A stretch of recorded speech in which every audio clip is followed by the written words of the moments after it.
see in a final round. And a wave of anticipation sweeps across this crowd as the Ford Bigfoot makes its appearance here on the floor of the Houston Astrodome. Andy Brass, the driver. One magnificent machine with plenty of victories to its credit. Earlier, Steve Evans took a look at the magnificent Bigfoot and its engineering design. Why is Bigfoot a 4x4x4? Well, it has 4 wheels. It has 4-wheel drive. And it has 4-wheel steering. The rear wheels steer as well as the front. Now, that actually was initiated by Bob Chandler, one of the original Bigfoots back in, about 1976. They all have it now, all the monster trucks. It would be impossible for them to negotiate the tight turns we'll see in the Astrodome tonight without it. Now, here, it's really pretty simple. There's an electrical pump that operates a hydraulic system to the rear wheels. The rear wheel steering is not connected to the steering wheel in any manner. This simple little hardware stored toggle switch right here. Push it back, it steers left. Push it forward, and it steers right. You have to be careful, though, to not hit this toggle switch, because that raises the hood hydraulically, and that could be very embarrassing. Also, the rear wheel steer has to be used with a certain amount of discretion, only in the tighter turns, maybe once in a while in a straightaway to straighten out the truck. But give it any significant steer at high speed in a straight line, and Bob Chandler tells me that Andy Brass will flip this truck almost immediately. So you can see where the rear wheel steer is mandatory in these trucks, but only use it when you really need it. Well, they're set to go. Bigfoot, Andy Brass, a final adjustment to his helmet and collar. All the safety equipment on board. These are incredibly safe machines. And there's Bennett Clark, Clydesdale, on the near side. The far side is Bigfoot. Certainly Bigfoot has the big reputation, but it was Bennett Clark who left first just by a second or so. But already the power of the foot has erased that lead. Bigfoot gets to the corner first, starts in the turn, the 4-wheel steer working to Bigfoot's advantage. Bennett Clark trying to catch up now, gets a bit off the course, misses the last line of cars. Bigfoot comes home with a victory and goes into the final round. So Andy Brass just cruising his way through the race here at the Houston Astrodome. There's Clydesdale too. Let's take a look. Here's the start. Clydesdale, Bennett Clark on the near side, Bigfoot, Andy Brass on the far side. They come off pretty much together. Bigfoot almost immediately starts to build an advantage as the power of that Ford engine pays off. Now, we're looking at Clydesdale going to the turn, and the back end comes around, but he can't get it straightened out quite quick enough to use any advantage on the straightaway, and then does a bad job coming over the hump and gets pointed the whole wrong direction, and the victory belongs to Bigfoot. Well, Andy Brassball definitely picking up the pace on that semifinal victory. Probably his quickest time of the night around the course. And, of course, that means he's in the final round against Awesome Kong. Great job, Andy. Thank you, Steve. You know, that Awesome Kong truck looks tough. You're going to have to beat him on finesse. He might have more power than you do. Yeah, Awesome's got to run a lot more power, and Mark, a new driver, you know. I was kind of watching a little bit tonight, hoping that maybe we can just, you know, squeeze him enough and he just messes up. I'll tell you, if you can execute another turn like you just did there, you'll whip him, I think. Yeah, I'm hoping we get fastest run tonight out of this. It seems like a pretty good run. Looks like it does, too. See you in the final. Good luck. Thank you. Well, Steve, Andy Brass is going to need some finesse because Awesome Kong had a faster run in that semifinal round. So let's take a look at the pairings for the monster truck final. It's a Chevrolet versus Ford shootout. The Ford Bigfoot versus the Chevy Awesome Kong. And they're changing the weight in the decision maker because we've got more pulling coming up. It's the 2-wheel drive trucks, and they're next. Ready for the 6,200-pound 2-wheel drive truck pull-off. Yes, indeed, 4 different competitors have made it to a full pull, and we've got another pull-off in store for us. It should be some serious competition. You're looking at Lige McLean. The truck is Rowdy as he backs up to hook. He is the first in this pull-off, which should provide us with some terrific excitement. Now, what are these trucks? Well, there's some wonderfully creative machines in this particular category. And earlier, Steve Evans had an opportunity to look at some, and he picked this mongrel. It may be called Spike, but it is anything but a dog. In fact, to my way of thinking, this particular 2-wheel drive truck may be the finest example of the class on the grounds here at the Astrodome. It was hand-built by Mark and Bill Humphrey of Ohio, driven tonight by Mark Hare.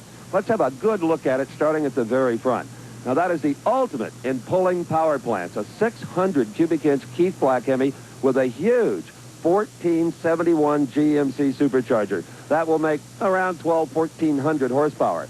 Bolted to the back of the engine inside the safety bell housing is a Crowder Glide clutch controlled by this pedal. Now, this pair of brake pedals, they are really for steering, okay? They're individual disc brakes. With the front wheels off the ground most of the time, you could chuck the steering wheel. You drive it really with your feet or steer it with your feet. Now, here between my legs, you see these two crown chrome shafts. Now, they control the handmade transmission. By moving these selector levers to different positions, they have a choice of 3 gear ratios depending on track conditions. The power is applied right here with this hand throttle. Now, as I said, just behind the seat, you'll see the transmission made by the Humphrey brothers, hand fabricated. Just behind the transmission, and this is unusual for any of these pullers, is the inline starter. They don't have to connect the starter to the supercharger to fire it up. And you see 36 volts of battery power. And in the center is a handmade aluminum shaft covers. They even fabricated that huge rear end themselves, as well as the polished fuel tank that holds the alcohol fuel. This is one incredible truck. In fact, the Humphrey brothers even had the fiberglass S10 Chevy body manufactured and sell this body to other pullers and a lot of these other components. All in all, this is just about one of the nicest turned out pullers in any class that we've had the privilege to look at.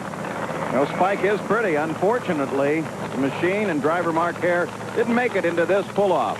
Only 265 feet on a 300-foot track. We're in pull-off, 4 different machines on the line. And a little blow-by coming from the motor of Lige McLean. It's generally not serious, but it might rob you of a couple of horsepower, maybe just enough to make the difference.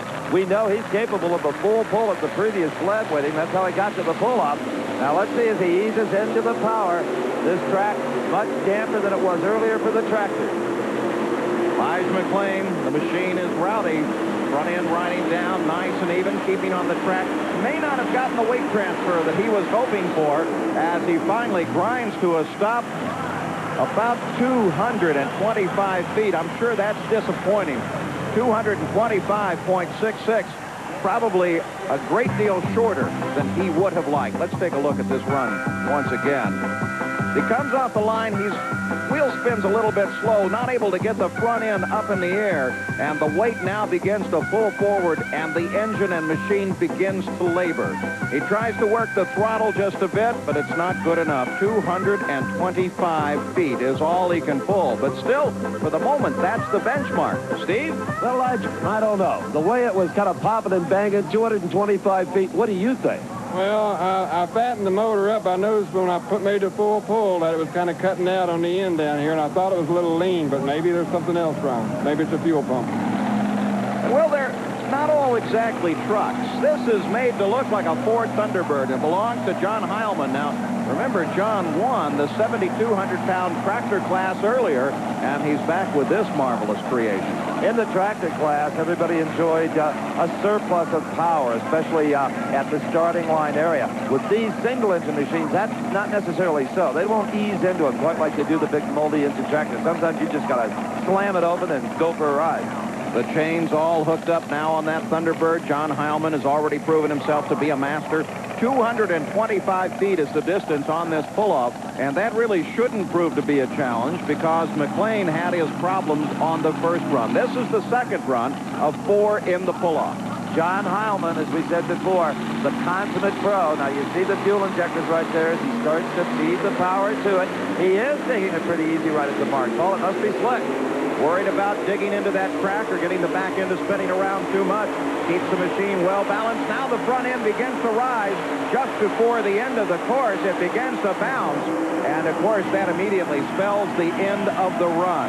But that kind of front end lift ball can be beneficial. Right at that end, it gives you a little weight transfer, maybe a little more traction for those last few rugged inches. John Heilman, 240.84 feet. So there is the new mark to beat.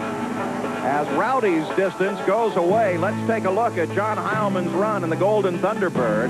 He keeps that front end pretty well balanced in the early part of the course, and then it comes way up in the air, takes a little bit of a bounce, but Heilman uses it to his advantage, brings it back down, and comes in at 240.8. Okay, Paul, as you see, we've got a new leader, 240 feet, 15 feet further.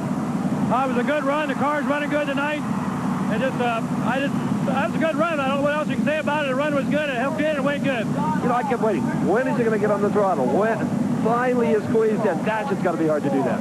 We'll have to study some videos and the grass recorder again, but it was somewhere around 75 to 100 feet before it turned it all on. You think it'll stand? I think it's got a real good chance. I really do. Okay, hang around with us. We'll watch. Thank you. Well, the machine is serious business, and that's what Tim Mikowski is looking forward to. We'll be back with his pull, the third of 4, right after this.